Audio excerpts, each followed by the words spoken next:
ਸਤਿ ਸ਼੍ਰੀ ਅਕਾਲ ਪੀਐਨਸੀਐਨ ਦੇਖ ਰਹੇ ਸਾਰੇ ਹੀ ਦਰਸ਼ਕਾਂ ਦਾ ਸਵਾਗਤ ਹੈ। ਖਬਰਾਂ ਦੇ ਇਸ ਬੁਲੇਟਿਨ ਵਿੱਚ ਸ਼ੁਰੂਆਤ ਕਰਾਂਗੇ ਹੈਡਲਾਈਨਸ ਦੇ ਨਾਲ। ਕੈਨੇਡਾ ਦੇ ਸਿਹਤ ਵਿਭਾਗ ਨੇ ਕੀਤੀ ਪੁਸ਼ਟੀ, ਦੇਸ਼ਵਾਸੀ ਜੋ ਅਮਰੀਕਾ ਕੋਵਿਡ-19 ਦਾ ਟੀਕਾ ਲਗਵਾਉਣ ਜਾ ਰਹੇ ਨੇ ਉਹਨਾਂ ਨੂੰ ਵਾਪਸ ਆ ਕੇ ਕੁਆਰੰਟਾਈਨ ਦੀ ਲੋੜ ਨਹੀਂ।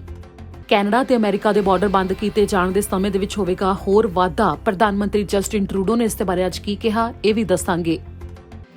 ਇਮੀਗ੍ਰੇਸ਼ਨ ਮੰਤਰੀ ਮਾਰਕੋ ਮੈਂਡੀਚੀਨੋ ਨੇ ਖਾਸ ਤੌਰ ਤੇ ਕੀਤਾ ਭੰਗੜਾ ਇੰਸਟ੍ਰਕਟਰ ਗੁਰਦੀਪ ਪੰਧੇਰ ਦਾ ਧੰਨਵਾਦ।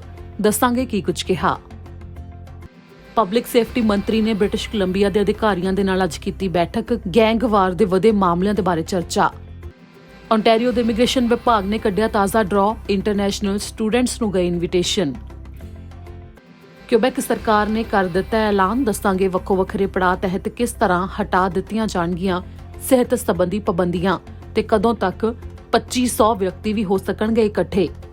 ਇਸ ਨਾਲ ਹੀ ਬੁਲੇਟਿਨ ਦੀ ਸ਼ੁਰੂਆਤ ਕਰਦੇ ਹਾਂ। ਜਿਵੇਂ ਕਿ ਕੈਨੇਡਾ ਤੇ ਅਮਰੀਕਾ ਦਾ ਬਾਰਡਰ ਹੈ, ਜੋ ਉੱਥੇ ਟਰੈਵਲ ਬੈਨ ਹਜੇ ਵੀ ਲਾਗੂ ਹੈ, ਤਾਂ ਗੈਰ ਕਾਨੂੰਨੀ ਟਰੈਵਲ ਦੇ ਵਾਸਤੇ ਜੋ ਬਾਰਡਰ ਪਾਰ ਨਹੀਂ ਕੀਤਾ ਜਾ ਸਕਦਾ ਤੇ ਜਿਹੜੇ ਅਮਰੀਕਾ ਤੋਂ ਕੈਨੇਡਾ ਵਿੱਚ ਦਾਖਲ ਵੀ ਹੋ ਰਹੇ ਨੇ ਉਹਨਾਂ ਨੂੰ 14 ਦਿਨ ਦੇ ਵਾਸਤੇ ਕੁਆਰੰਟਾਈਨ ਕਰਨਾ ਲਾਜ਼ਮੀ ਹੈ।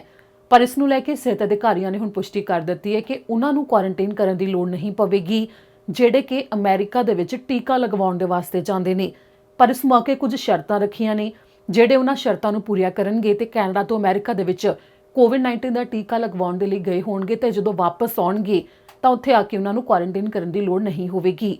ਜਿਸ ਦੇ ਵਿੱਚ ਮੁੱਖ ਤੌਰ ਤੇ 2 ਸ਼ਰਤਾਂ ਇਹ ਨੇ ਕਿ ਜਿਹੜਾ ਲਾਇਸੈਂਸਡ ਸਿਹਤ ਅਧਿਕਾਰੀ ਹੋਵੇਗਾ, ਜਿਵੇਂ ਕਿ ਡਾਕਟਰ ਹੈ ਤਾਂ ਕੋਈ ਵੀ ਫਿਜ਼ੀਸ਼ੀਅਨ ਹੈ, ਉਸੇ ਵੱਲੋਂ ਨੋਟ ਲਿਖ ਕੇ ਦਿੱਤਾ ਜਾਂਦਾ ਹੈ ਕੈਨੇਡਾ ਤੋਂ ਤੇ ਉਸ ਤੋਂ ਬਾਅਦ ਉਹ ਟੀਕਾ ਲਗਵਾਉਣ ਵਿਅਕਤੀ ਜਾਂਦਾ ਹੈ ਤੇ ਉਸ ਤੋਂ ਬਾਅਦ ਅਮਰੀਕਾ ਦੇ ਵਿੱਚ ਟੀਕਾ ਜਿਸ ਦੇ ਵੱਲੋਂ ਲਗਵਾਇਆ ਜਾਣਾ ਹੈ ਉਹ ਅਧਿਕਾਰਤ ਤੌਰ ਦੇ ਉੱਤੇ ਕੰਪਨੀ ਹੋਣੀ ਚਾਹੀਦੀ ਹੈ ਕਿ ਜਾਂ ਫਿਰ ਉਹ ਲਾਇਸੈਂਸਡ ਉਹ ਥਾਂ ਹੋਣੀ ਚਾਹੀਦੀ ਹੈ ਜਿੱਥੋਂ ਟੀਕਾ ਲੱਗਿਆ ਹੋਵੇ। ਤਾਂ ਉਹਨਾਂ ਦੇ ਵੱਲੋਂ ਜਿਹੜਾ ਡਾਕੂਮੈਂਟ ਦਿੱਤਾ ਜਾਵੇਗਾ ਕਿ ਟੀਕਾ ਕੋਵਿਡ-19 ਦਾ ਲਗਵਾਇਆ ਗਿਆ ਹੈ, ਉਹ ਵੀ ਸਬੂਤ ਦੇ ਵਜੋਂ ਦਿਖਾਉਣਾ ਪਵੇਗਾ। ਜਦੋਂ ਇਹ ਸ਼ਰਤਾਂ ਨੂੰ ਪੂਰਾ ਕੀਤਾ ਜਾਵੇਗਾ ਤਾਂ ਇਸ ਦੇ ਨਾਲ ਹੀ ਛੋਟ ਮਿਲੇਗੀ ਕਿ ਕੁਆਰੰਟਾਈਨ ਕੈਨੇਡਾ ਦੇ ਵਿੱਚ ਪਹੁੰਚ ਕੇ ਦੁਬਾਰਾ ਤੋਂ ਕਰਨ ਦੀ ਲੋੜ ਨਹੀਂ ਪਵੇਗੀ। ਤਾਂ ਦੂਜੇ ਪਾਸੇ ਕੈਨੇਡਾ ਤੇ ਅਮਰੀਕਾ ਦਾ ਬਾਰਡਰ ਗੈਰ ਜ਼ਰੂਰੀ ਟਰੈਵਲ ਦੇ ਵਾਸਤੇ ਪਿਛਲੇ ਸਾਲ ਤੋਂ ਮਾਰਚ 21 2020 ਤੋਂ ਬੰਦ ਹੈ ਤੇ ਇਸ ਨੂੰ ਲੈ ਕੇ ਹੁਣ ਜਿਵੇਂ ਕਿ ਇਹ ਰੋਕ 21 ਮਾਰਚ ਤੱਕ ਲਗਾਈ ਗਈ ਸੀ, ਪਰ ਇਸ ਦੇ ਬਾਰੇ ਹੁਣ ਅਧਿਕਾਰੀਆਂ ਦਾ ਮੰਨਣਾ ਹੈ ਕਿ ਇਸ ਰੋਕ ਨੂੰ ਹੋਰ 1 ਮਹੀਨੇ ਦੇ ਵਾਸਤੇ ਵਧਾ ਦਿੱਤਾ ਜਾਵੇਗਾ, ਯਾਨੀ ਕਿ ਜੂਨ 21 ਤੱਕ ਇਸ ਟਰੈਵਲ ਨੂੰ ਫਿਲਹਾਲ ਬੰਦ ਰੱਖਿਆ ਜਾਵੇਗਾ।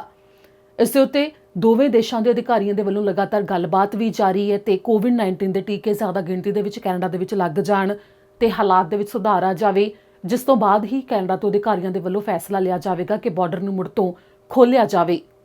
ਇਸ ਨਾਲ ਹੀ ਅਗਲੀ ਖਬਰ ਦੇ ਵੱਲ ਰੁਖ ਕਰਦੇ ਹਾਂ। ਅੱਗੇ ਹੈ ਕਿ public safety minister bill Blair ਦੇ ਵੱਲੋਂ ਜਾਣਕਾਰੀ ਸਾਂਝੀ ਕੀਤੀ ਗਈ ਹੈ। ਦਰਅਸਲ ਮਿਨਿਸਟਰ ਦੇ ਵੱਲੋਂ ਬ੍ਰਿਟਿਸ਼ ਕੋਲੰਬੀਆ ਦੇ ਲੋਅਰ ਮੇਨਲੈਂਡ ਖੇਤਰ ਦੇ ਕਈ ਅਧਿਕਾਰੀਆਂ ਦੇ ਨਾਲ ਅੱਜ ਬੈਠਕ ਕੀਤੀ ਗਈ, ਜਿਸ ਦੇ ਵਿੱਚ ਕਈ ਪੰਜਾਬੀ MP ਨੇ ਜੋ ਉਹਨਾਂ ਨੇ ਵੀ ਹਿੱਸਾ ਲਿਆ। ਇਸ ਨਾਲ ਹੀ ਵੱਖੋ ਵੱਖਰੀਆਂ ਸੰਸਥਾਵਾਂ ਤੋਂ ਵੀ ਮੈਂਬਰਸ ਦੇ ਵੱਲੋਂ ਹਿੱਸਾ ਲਿਆ ਗਿਆ, ਜਿਸ ਦੇ ਵਿੱਚ ਜੋ ਇਸ ਸਮੇਂ ਲੋਅਰ ਮੇਨਲੈਂਡ ਦੇ ਵਿੱਚ ਨਿੱਤ ਗੋਲੀਆਂ ਚੱਲਣ ਦੇ ਮਾਮਲੇ ਸਾਹਮਣੇ ਆਉਂਦੇ ਨੇ, ਗੈਂਗਵਾਰ ਨਾਲ ਸੰਬੰਧਿਤ ਗਤੀਵਿਧੀਆਂ ਜੋ ਚੱਲ ਰਹੀਆਂ ਨੇ ਉਹਨਾਂ ਦੇ ਬਾਰੇ ਚਰਚਾ ਕੀਤੀ ਗਈ ਹੈ ਕਿ ਆਖਿਰ ਕਿਹੋ ਜਿਹੇ ਕਦਮ ਚੁੱਕੇ ਜਾ ਸਕਦੇ ਨੇ ਤੇ ਇਸ ਦੇ ਉੱਤੇ ਕੀ ਕਾਰਵਾਈ ਕੀਤੀ ਜਾ ਸਕਦੀ ਹੈ। ਜੋ ਇਹਨਾਂ ਦੇ ਵੱਲੋਂ ਮਿਲ ਕੇ ਇੱਕ ਦੂਜੇ ਦੇ ਨਾਲ ਵਿਚਾਰ ਸਾਂਝੇ ਕੀਤੇ ਗਏ ਤੇ ਗੱਲਬਾਤ ਕੀਤੀ ਗਈ ਤੇ ਨਾਲ ਹੀ ਪੂਰੀ ਜਾਣਕਾਰੀ ਹੈ ਜੋ ਇਸ ਦੇ ਬਾਰੇ ਜੋ ਇਸ ਸਮੇਂ ਦੇ ਹਾਲਾਤ ਬਣੇ ਹੋਏ ਨੇ ਉਹ ਸਾਂਝੀ ਕੀਤੀ ਗਈ ਹੈ, ਜਿਸ ਦੇ ਬਾਰੇ ਮਿਨਿਸਟਰ ਬਿਲ ਬਲੇਅਰ ਨੇ ਜਾਣਕਾਰੀ ਸਾਰਿਆਂ ਨੂੰ ਦਿੱਤੀ। ਅਗਲੀ ਖਬਰ ਹੈ ਕਿ ਇਮੀਗ੍ਰੇਸ਼ਨ ਮੰਤਰੀ ਮਾਰਕੋ ਮੈਂਡੀਚੀਨੋ ਦੇ ਵੱਲੋਂ ਭੰਗੜੇ ਦੇ ਇੰਸਟ੍ਰਕਟਰ ਗੁਰਦੀਪ ਪੰਧੇਰ ਦਾ ਧੰਨਵਾਦ ਕੀਤਾ ਗਿਆ, ਖਾਸ ਤੌਰ ਤੇ ਉਹਨਾਂ ਦੀ ਤਸਵੀਰ ਸਾਂਝੀ ਕਰਦੇ ਹੋਏ।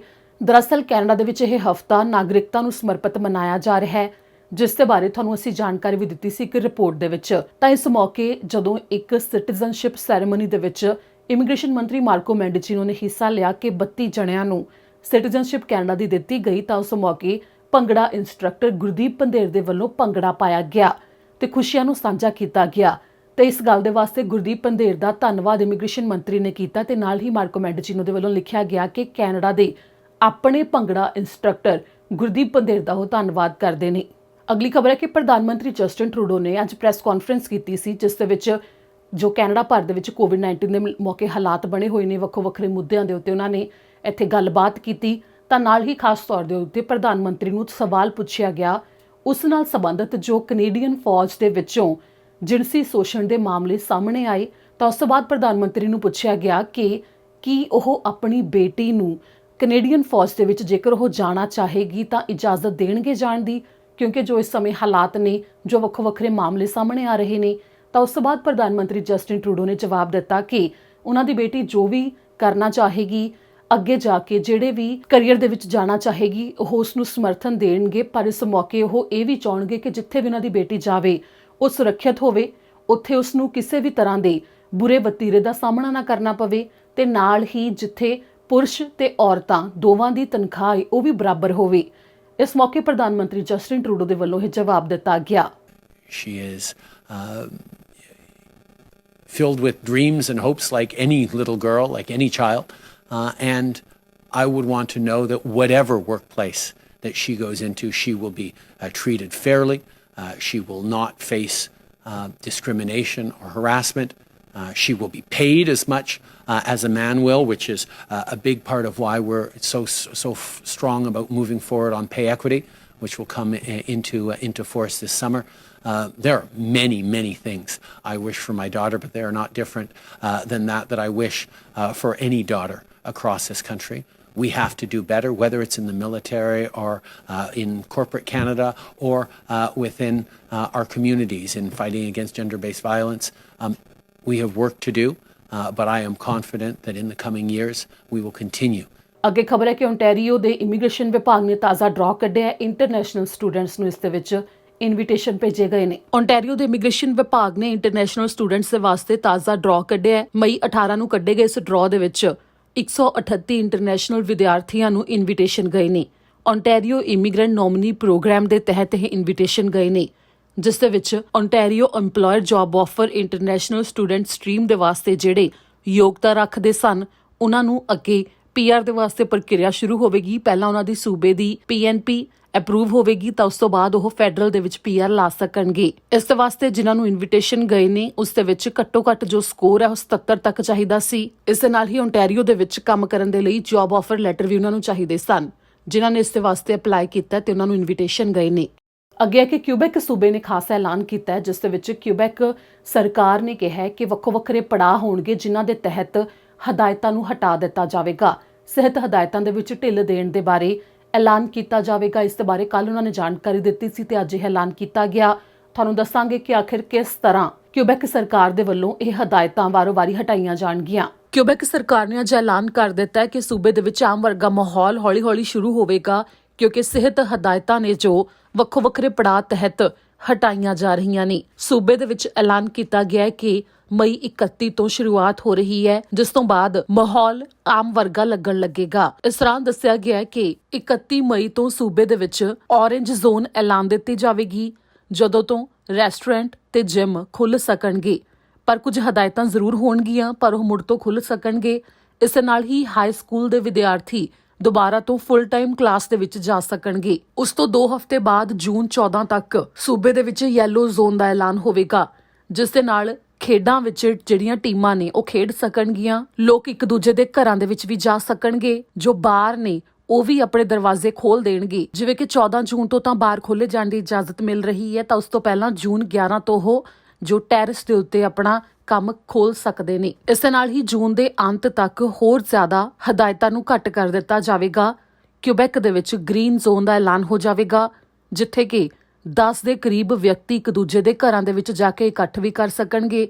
ਇਸ ਦੇ ਨਾਲ ਹੀ ਬਾਹਰ ਜੋ ਤਿਉਹਾਰ ਮਨਾਏ ਜਾਣਗੇ ਜਾਂ ਫਿਰ ਵੱਖੋ ਵੱਖਰੇ ਇਵੈਂਟ ਹੋਣਗੇ, ਉਸ ਦੇ ਵਾਸਤੇ 2500 ਤੱਕ ਵਿਅਕਤੀਆਂ ਨੂੰ ਇਜਾਜ਼ਤ ਹੋਵੇਗੀ ਇਕੱਠੇ ਹੋਣ ਦੀ। ਇਸ ਦੇ ਨਾਲ ਹੀ ਅਧਿਕਾਰੀਆਂ ਦਾ ਇਹ ਵੀ ਕਹਿਣਾ ਹੈ ਕਿ ਕੁਝ ਹਦਾਇਤਾਂ ਜਲਦ ਹੀ ਹਟਾਈਆਂ ਜਾਣਗੀਆਂ ਤੇ ਉਸ ਦੇ ਬਾਰੇ ਉਹਨਾਂ ਦੇ ਵੱਲੋਂ ਜਾਣਕਾਰੀ ਹੈ ਜੋ ਉਹ ਨਾਲ ਦੀ ਨਾਲ ਦੇ ਦਿੱਤੀ ਜਾਵੇਗੀ। 28 ਮਈ ਤੋਂ ਸੂਬੇ ਦੇ ਵਿੱਚ ਹਰ ਥਾਂ ਦੇ ਉੱਤੇ ਜੋ ਕਰਫਿਊ ਲੱਗਿਆ ਹੋਇਆ ਹੈ ਕਿ ਰਾਤ ਦੇ ਸਮੇਂ ਕਰਫਿਊ ਲਗਾਇਆ ਜਾਂਦਾ ਸਵੇਰ ਤੱਕ, ਉਹ ਹਟਾ ਦਿੱਤਾ ਜਾਵੇਗਾ।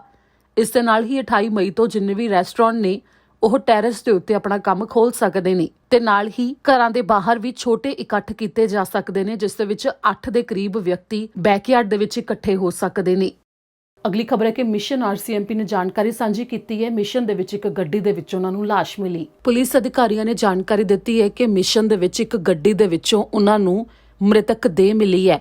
ਮਿਸ਼ਨ RCMP ਨੇ ਇਸ ਦੇ ਬਾਰੇ ਜਾਣਕਾਰੀ ਦਿੰਦੇ ਹੋਏ ਦੱਸਿਆ ਕਿ ਕੱਲ ਸ਼ਾਮ ਦਾ ਇਹ ਮਾਮਲਾ ਹੈ, ਜਦੋਂ ਮਈ 17 ਨੂੰ ਸ਼ਾਮ ਨੂੰ 6 ਵਜੇ ਦੇ ਕਰੀਬ ਉਹਨਾਂ ਨੂੰ ਇੱਕ ਸ਼ੱਕੀ ਵਾਹਨ ਮਿਲਿਆ, ਜੋ ਕਿ 7 ਐਵੇਨਿਊ ਤੇ ਏਡਰ ਸਟਰੀਟ ਦੇ ਨੇੜੇ ਸੀ, ਜਿਸ ਦੇ ਵਿੱਚ ਪੁਲਿਸ ਨੂੰ ਇੱਕ 63 ਸਾਲਾ ਵਿਅਕਤੀ ਦੀ ਲਾਸ਼ ਮਿਲੀ। ਪੁਲਿਸ ਦਾ ਮੰਨਣਾ ਹੈ ਕਿ ਇਹ ਉੱਥੇ ਗੱਡੀ ਕਾਫੀ ਦਿਨ ਤੋਂ ਮੌਜੂਦ ਸੀ ਤੇ ਉਸ 63 ਸਾਲਾ ਵਿਅਕਤੀ ਦੀ ਮੌਤ ਵੀ ਕਾਫੀ ਚਿਰ ਤੋਂ ਹੋਈ ਲੱਗਦੀ ਸੀ, ਜਿਸ ਤੋਂ ਬਾਅਦ ਉਹਨਾਂ ਨੇ ਦੱਸਿਆ ਕਿ ਅੰਦਾਜ਼ਨ 4 ਤੋਂ 5 ਦਿਨ ਹੋ ਗਏ ਹੋ ਸਕਦੇ ਨੇ। ਪੁਲਿਸ ਨੂੰ ਗੱਡੀ ਦੇ ਵਿੱਚੋਂ 2 ਛੋਟੇ ਕੁੱਤੇ ਵੀ ਮਿਲੇ, ਜਿਨ੍ਹਾਂ ਦੇ ਵਿੱਚੋਂ ਇੱਕ ਨੇ ਦਮ ਤੋੜ ਦਿੱਤਾ ਸੀ ਤੇ ਦੂਜੇ ਨੂੰ ਐਨੀਮਲ ਕੰਟਰੋਲ ਟੀਮ ਦੇ ਵੱਲੋਂ ਲਿਜਾਇਆ ਗਿਆ ਤੇ ਉਸ ਨੂੰ ਫਿਰ ਅੱਗੇ ਇਲਾਜ ਦਿੱਤਾ ਜਾ ਰਿਹਾ ਹੈ। ਵਾਹਨ ਦੇ ਵਿੱਚ ਕੋਈ ਵੀ ਕਿਸੇ ਵੀ ਤਰ੍ਹਾਂ ਦਾ ਨਸ਼ਾ ਉਹਨਾਂ ਨੂੰ ਨਹੀਂ ਮਿਲਿਆ ਤੇ ਨਾਲ ਹੀ ਉਹਨਾਂ ਨੇ ਕਿਹਾ ਕਿ ਉਹਨਾਂ ਨੂੰ ਇਹ ਮੌਤ ਦਾ ਮਾਮਲਾ ਸ਼ੱਕੀ ਨਹੀਂ ਜਾਪਦਾ। 63 ਸਾਲਾ ਵਿਅਕਤੀ ਦੀ ਦੇਹ ਨੂੰ BC ਕੋਰਨਰਸ ਆਫਿਸ ਭੇਜ ਦਿੱਤਾ ਗਿਆ ਹੈ ਤਾਂ ਕਿ ਉਸ ਦੀ ਮੌਤ ਦਾ ਕਾਰਨ ਪਤਾ ਕੀਤਾ ਜਾ ਸਕੇ। ਇਸ ਦੌਰਾਨ ਮਿਸ਼ਨ RCMP ਦੇ ਵੱਲੋਂ ਉਸ ਵਿਅਕਤੀ ਦੇ ਪਰਿਵਾਰ ਦੇ ਨਾਲ ਸੰਪਰਕ ਕਰਨ ਦੀ ਕੋਸ਼ਿਸ਼ ਕੀਤੀ ਜਾ ਰਹੀ ਹੈ। ਇਸ ਦੇ ਬਾਰੇ ਵੀ ਉਹਨਾਂ ਨੇ ਦੱਸਿਆ।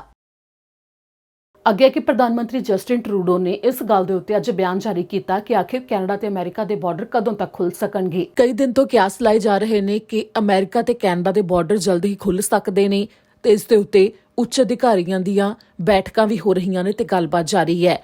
ਪਰ ਇਸ ਦੇ ਉੱਤੇ ਪ੍ਰਧਾਨ ਮੰਤਰੀ ਜਸਟਿਨ ਟਰੂਡੋ ਦੇ ਵੱਲੋਂ ਅੱਜ ਸਾਫ਼ ਕਰ ਦਿੱਤਾ ਗਿਆ ਹੈ ਕਿ ਜਦੋਂ ਤੱਕ 75% ਤੱਕ ਵਿਅਕਤੀਆਂ ਦੇ ਕੈਨੇਡਾ ਦੇ ਵਿੱਚ ਟੀਕੇ ਨਹੀਂ ਲੱਗ ਜਾਂਦੇ ਕੋਵਿਡ-19 ਦੇ ਤੇ ਨਾਲ ਹੀ ਕੈਨੇਡਾ ਵਿੱਚ ਕੋਵਿਡ-19 ਨਾਲ ਸੰਬੰਧਿਤ ਜੋ ਹਾਲਾਤ ਨੇ ਉਸ ਵਿੱਚ ਹੋਰ ਸੁਧਾਰ ਨਹੀਂ ਆ ਜਾਂਦਾ, ਉਦੋਂ ਤੱਕ ਬਾਰਡਰ ਨਹੀਂ ਖੁੱਲ ਸਕਦੇ।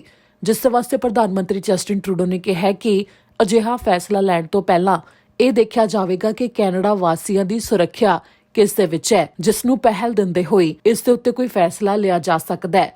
ਇਸ ਦੇ ਉੱਤੇ ਇਹ ਵੀ ਹੈ ਕਿ ਗੱਲਬਾਤ ਵੀ ਜਾਰੀ ਹੈ ਤੇ ਪ੍ਰਧਾਨ ਮੰਤਰੀ ਜਸਟਿਨ ਟਰੂਡੋ ਨੇ ਇੱਥੇ ਜ਼ਿਕਰ ਕੀਤਾ ਹੈ ਕਿ ਜੋ ਕੋਵਿਡ-19 ਦੇ ਮਾਮਲਿਆਂ ਦੀ ਚਿੰਤਾ ਹੈ ਉਹ ਹਜੇ ਵੀ ਉਸੇ ਤਰ੍ਹਾਂ ਹੈ ਜੋ ਤੀਜੀ ਵੇਵ ਇਸ ਸਮੇਂ ਕੈਨੇਡਾ ਭਰ ਦੇ ਵਿੱਚ ਚੱਲ ਰਹੀ ਹੈ, ਜਿਸ ਦੇ ਉੱਤੇ ਕਾਬੂ ਸਮੇਂ ਦੇ ਨਾਲ ਪਾਇਆ ਜਾਵੇਗਾ ਤੇ ਉਸ ਮੁਤਾਬਕ ਹੀ ਬਾਰਡਰ ਖੋਲ੍ਹਣ ਦੇ ਬਾਰੇ ਕੋਈ ਫੈਸਲਾ ਲਿਆ ਜਾ ਸਕਦਾ ਹੈ। First of all, in regards to the Canada-US border, we continue to work very closely with American authorities and with Canadian experts on how we can move forward in a way that is safe for Canadians.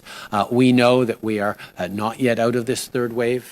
We know that there are still real concerns around transmission of the virus, but we will continue to work with our partners and hopefully get to a better place when the time is appropriate. We're all eager to get back to normal, but we know that before we get back to normal, cases need to be under control and over 75% of people need to be vaccinated for us to start loosening things in Canada. And we'll see what framework we apply to ensure that we're keeping Canadians safe, even as we look to eventually changing the restrictions and the posture at the border. Canada ਤੇ America ਦੇ border March 21, 2020 ਤੋਂ ਹੁਣ ਤੱਕ ਗੈਰ ਜ਼ਰੂਰੀ travel ਦੇ ਵਾਸਤੇ ਬੰਦ ਨੇ ਤਾਂ ਕੁਝ ਉਸੇ ਤਰ੍ਹਾਂ ਟਰੈਵਲ ਦੇ ਉੱਤੇ ਰੋਕ ਹੈ ਜੋ ਇੰਟਰਨੈਸ਼ਨਲ ਪੱਧਰ ਦੇ ਉੱਤੇ ਲੱਗੀ ਹੋਈ ਹੈ ਕਿ ਹਵਾਈ ਸਫ਼ਰ ਕਰਕੇ ਕਿਸੇ ਹੋਰ ਦੇਸ਼ ਦੇ ਵਿੱਚੋਂ ਵੀ ਕੈਨੇਡਾ ਦੇ ਵਿੱਚ ਗੈਰ ਜ਼ਰੂਰੀ ਕੰਮ ਦੇ ਵਾਸਤੇ ਨਹੀਂ ਆਇਆ ਜਾ ਸਕਦਾ। ਹੁਣ ਤਾਂ ਪਾਕਿਸਤਾਨ ਤੇ ਭਾਰਤ ਦੇ ਵਾਸਤੇ ਫਲਾਈਟਾਂ ਦੇ ਉੱਤੇ ਬੈਨ ਵੀ ਲੱਗਿਆ ਹੋਇਆ, ਜਿਸ ਦੇ ਉੱਤੇ ਮੰਨਿਆ ਜਾ ਰਿਹਾ ਹੈ ਕਿ ਜੋ ਇਸ ਸਮੇਂ ਕੋਵਿਡ-19 ਦੇ ਮਾਮਲਿਆਂ ਦੇ ਨਾਲ ਸੰਬੰਧਿਤ ਹਾਲਾਤ ਚੱਲ ਰਹੇ ਨੇ, ਇਸ ਦੇ ਉੱਤੇ ਅੱਗੇ ਫੈਸਲਾ ਲਿਆ ਜਾ ਸਕਦਾ ਹੈ ਕਿ ਇਸ ਦੇ ਸਮੇਂ ਨੂੰ ਹੋਰ ਜ਼ਿਆਦਾ ਵਧਾਇਆ ਜਾ ਸਕਦਾ ਹੈ। ਕੈਨੇਡਾ ਤੇ ਅਮਰੀਕਾ ਦੇ ਬਾਰਡਰ ਜੋ ਬੰਦ ਨੇ ਉਸ ਦੇ ਖੁੱਲ੍ਹਣ ਨੂੰ ਲੈ ਕੇ ਹੁਣ ਕਿਆਸ ਲਾਏ ਜਾ ਰਹੇ ਸਨ ਕਿ ਅਧਿਕਾਰੀਆਂ ਦੀ ਲਗਾਤਾਰ ਗੱਲਬਾਤ ਹੋ ਰਹੀ ਹੈ ਤੇ ਜਲਦ ਹੀ ਇਹ ਬਾਰਡਰ ਖੁੱਲ੍ਹ ਸਕਦੇ ਨੇ। ਪਰ ਇਸ ਦੇ ਵਿੱਚ ਹੁਣ ਇਹ ਵੀ ਦੇਖਣਾ ਹੋਵੇਗਾ ਕਿ ਕੈਨੇਡਾ ਵਿੱਚ ਕੋਵਿਡ-19 ਦੇ ਮਾਮਲਿਆਂ ਦੇ ਉੱਤੇ ਕਦੋਂ ਤੱਕ ਕਾਬੂ ਪਾਇਆ ਜਾਂਦਾ ਹੈ ਤੇ 75% ਤੱਕ ਕੈਨੇਡਾ ਵਾਸੀਆਂ ਦੇ ਟੀਕਾ ਲਾਉਣ ਦਾ ਜੋ ਟੀਚਾ ਮਿਥਿਆ ਗਿਆ ਹੈ ਉਸ ਨੂੰ ਪੂਰਾ ਕਦੋਂ ਤੱਕ ਕੀਤਾ ਜਾਂਦਾ ਹੈ। ਫਿਲਹਾਲ ਕੈਨੇਡਾ ਸਰਕਾਰ ਦੇ ਵੱਲੋਂ ਤਾਂ ਇਹੋ ਕਿਹਾ ਜਾ ਰਿਹਾ ਹੈ ਕਿ ਸਤੰਬਰ ਮਹੀਨੇ ਤੱਕ ਉਹਨਾਂ ਦਾ ਟੀਚਾ ਹੈ ਕਿ ਹਰ ਇੱਕ ਉਹ ਕੈਨੇਡਾ ਵਾਸੀ ਜੋ ਟੀਕਾ ਲਗਵਾਉਣਾ ਚਾਹੁੰਦਾ ਉਹਨਾਂ ਦੇ ਕੋਵਿਡ-19 ਦੇ ਟੀਕੇ ਲੱਗ ਜਾਣ। ਇਸ ਨਾਲ ਹੀ ਅੱਜ ਇਸ ਬੁਲੇਟਿਨ ਵਿੱਚ ਇੰਨਾ ਹੀ। ਮੈਨੂੰ ਦਿਓ ਇਜਾਜ਼ਤ। ਸਤਿ ਸ਼੍ਰੀ ਅਕਾਲ।